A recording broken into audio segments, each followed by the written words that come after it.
And while Kylam is a little bit too protective of some girl he just met, her brother is also a little bit too possessive over his own damn sister. This is one of the books that got me back into reading, and since I read it, you don't have to. What Lies Beyond the Veil is a fantasy romance.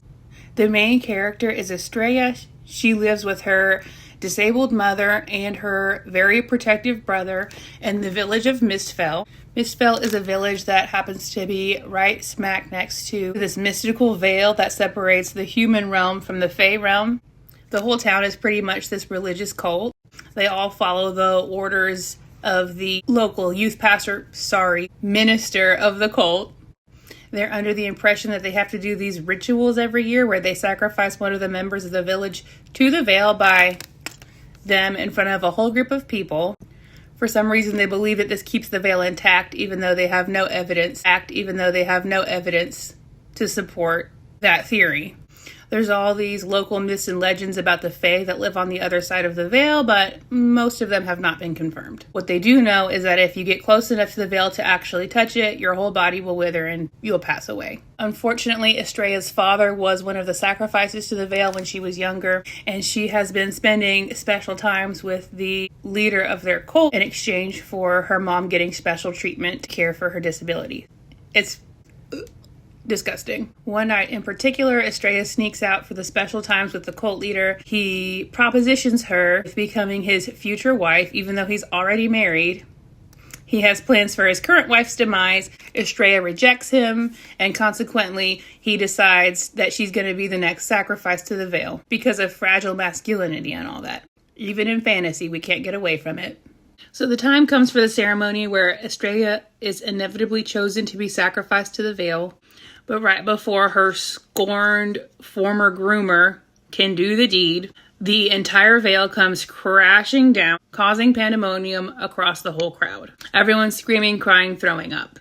On certain people, these weird tattoos have appeared across their shoulders and down their arms. It turns out these tattoos are called vinculum, and they indicate that each human person is marked to be the mate of one of the Fae from across the veil. So a bunch of the citizens of this village have now been marked with the vinculum, and those who have been marked are being immediately unalived by the local military. They're under the impression that Fae are violent and dangerous. Basically, it's better off to be than to be taken by the Fae. Estrella and her brother do not agree with this and immediately take off, leaving their disabled mother in her wheelchair in the crowd. They never really come back to that, but they run off into the woods. As they're running, her brother insinuates to her that if it comes down to it, he will unalive her in order to keep her from being taken by the Fae. In their escape, they end up hiding out in a barn. Her brother goes off to find some supplies. While he's gone and Estrella is trying to get some rest in this barn, the hottest guy she's ever seen happens upon her, scares the crap out of her, and turns out he has a matching tattoo, exactly like the one that she has. She's actually kind of happy once all of the excitement dies down that she found someone in the same position that she is. He's strong, tall, and capable. The handsome stranger's name is Kylam. When Estrella's brother returns to the barn, she tries to convince him that Kylam should join them in their journey to escape the Fae. Her brother is not having it. Kylam and her brother get into it, and while Kylam is a little bit too protective of some girl he just met, her brother is also a little bit too possessive over his own damn sister. Eventually, Kylam tells them that he knows of a resistance group way out in some cave deep in the woods. Her brother relents and agrees that he should travel with them so that he can help them find this group of people. Hopefully, if they make it there, they'll be safe for a while. Almost immediately after they leave the barn, they run into a group of Fae that have been hunting for their marked humans. Kylam tries to fight them off, but they do get a hold of Estrella. Her brother literally tries to her like he promised he would do. He's not successful, but he convinces Estrella that they should both jump off a cliff together because it would be better together than to have her taken by the Fae. So they go to jump and they go 1, 2, 3, and her brother jumps and Estrella doesn't.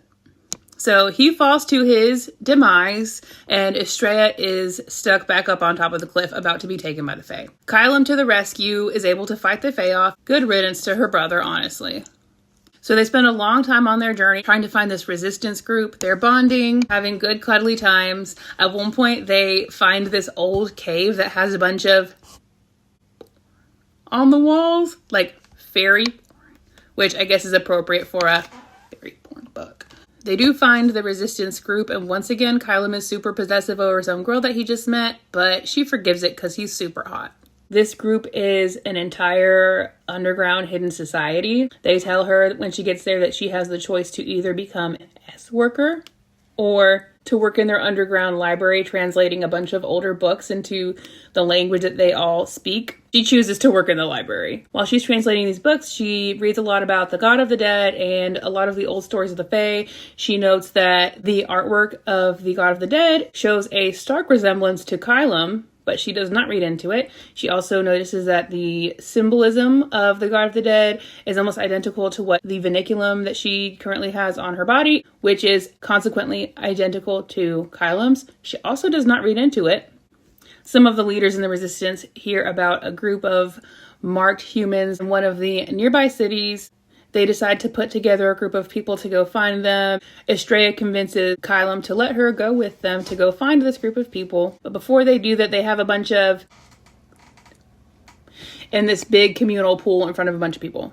But they go above ground, look up, down, all around for this group of people. While they're going through some of the cities looking for them, they end up running into more of the human military that are trying to capture and Estrella for having the vinculum mark. She is caught and she's about to be unalived when Kylam, out of desperation, transforms into Caldris, the God of the Dead that Estrella had been reading about earlier. He's able to resurrect a bunch of bodies and he uses them to fight off the soldiers and save Estrella's life. Book kind of ends on this cliffhanger where Estrella just found out Kylam's true identity, even though we pretty much knew it the whole time. I mean, he's like the hottest guy she's ever seen. He just met her. He's obsessed with her. They have matching tattoos and he looks exactly like the Fae in all the literature that she was reading.